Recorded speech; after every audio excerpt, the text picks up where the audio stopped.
364. എൻ്റെ അമ്മോ, 239. 124 പേർ COVID-19 ഭേദിച്ചുകൊണ്ട് രോഗം ഭേദമായി അവരുടെ ജീവിതത്തിലേക്ക് മടങ്ങിപ്പോയിരിക്കുന്നു. ഇതാണ് കേരളം, ഇതാണോ കേരളം, ഇതാണോ മലയാളികൾ? അതെ, കുത്തനെ ഉണ്ടായിരുന്ന ഗ്രാഫ് ഒറ്റ നിമിഷത്തിൽ താഴോട്ട് പോയിരിക്കുന്നു. 364 ഉണ്ടായിരുന്ന ഗ്രാഫ് ഇപ്പോൾ 238 നിൽക്കുമ്പോൾ 124 പേർ സുഖജീവിതത്തിലേക്ക് മടങ്ങിപ്പോയിരിക്കുന്നു. കേരളം അതിജീവിക്കുക തന്നെ ചെയ്യും.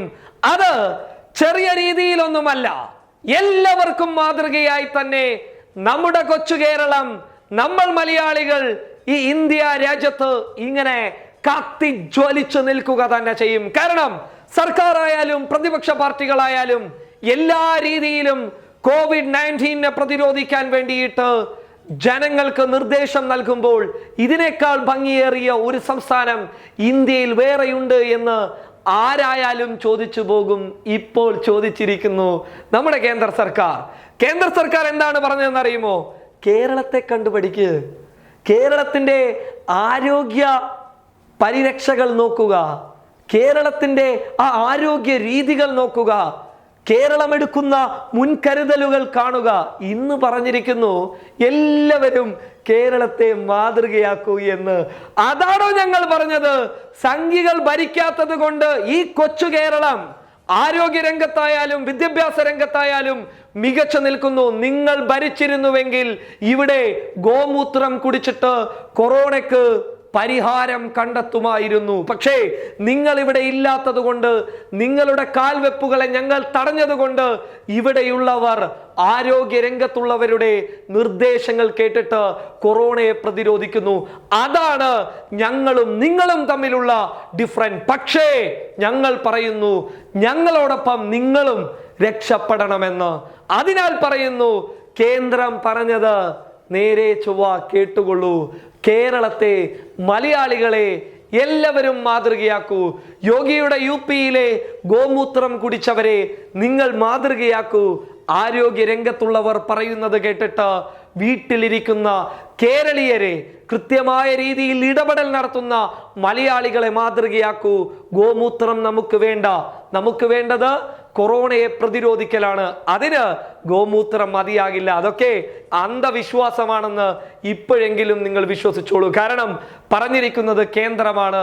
മോദിയും അമിത്ഷയും ഇരിക്കുന്ന കേന്ദ്രമാണ്. മോദിയുടെയും അമിത്ഷയുടെയും കീഴിലുള്ള ആരോഗ്യ വകുപ്പാണ് പറയുന്നത് മലയാളികൾ പൊളിയാണ് എന്ന്. അതെ, ഞങ്ങൾക്ക് ഇത്തിരി അഹങ്കാരമുണ്ട് എന്ന് തന്നെ കൂട്ടിക്കോളൂ.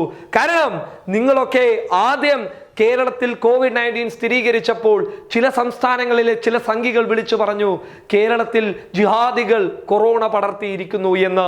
അതേടോ, ഇവിടെ കൊറോണ വന്നിട്ടുണ്ടെങ്കിൽ, ഇവിടെ ഏത് മഹാമാരി വന്നിട്ടുണ്ടെങ്കിൽ അതൊക്കെ പരിഹരിച്ച് കൃത്യമായ രീതിയിൽ അവർ വന്ന വഴി തന്നെ തിരിച്ചയക്കാൻ കെൽപ്പുള്ള, തൻ്റെ ഇടമുള്ള ഒരു സർക്കാരുണ്ട്, പ്രതിപക്ഷങ്ങളുണ്ട്, ആശുപത്രികളുണ്ട്, ഡോക്ടർമാരുണ്ട്, നഴ്സുമാരുണ്ട്, നമ്മുടെ കേരള പോലീസും ഉണ്ടോ, ഇവിടെയുള്ള ജനങ്ങളുണ്ടോ. അതിനാൽ തന്നെ നമ്മുടെ കൊച്ചു കേരളം മുന്നിട്ട് നിൽക്കുക തന്നെ ചെയ്യും. കേന്ദ്രത്തെ കൊണ്ട് കേരളത്തെ നോക്കിയിട്ട് പഠിക്കടോ എന്ന് മറ്റു സംസ്ഥാനങ്ങളോട് പറയിപ്പിക്കാൻ സാധിച്ചിട്ടുണ്ടെങ്കിൽ ഇതിനേക്കാൾ വലിയ ക്രെഡിറ്റ് കേരളീയർക്ക് വേണ്ടടോ. ഈ ഉയർന്നു പൊങ്ങിയ ഗ്രാഫ് ഇനിയും ഇടിയും.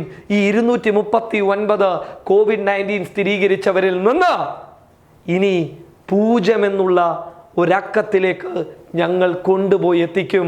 അവിടെ കൊണ്ടുപോയി എത്തിക്കുമ്പോൾ മരണം ഉണ്ടാവാതിരിക്കട്ടെ. 3 മരണങ്ങൾ സംഭവിച്ചു. ദുഃഖമുണ്ട്. പക്ഷേ അവർക്ക് ഒരുപാട് അസുഖങ്ങൾ ഉണ്ടായിരുന്നു.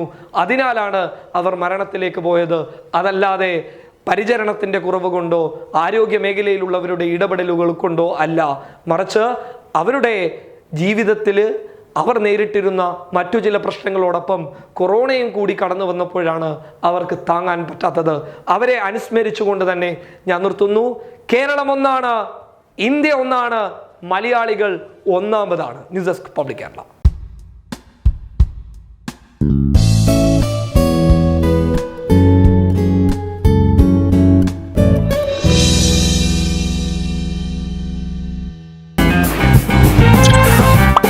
Podcast.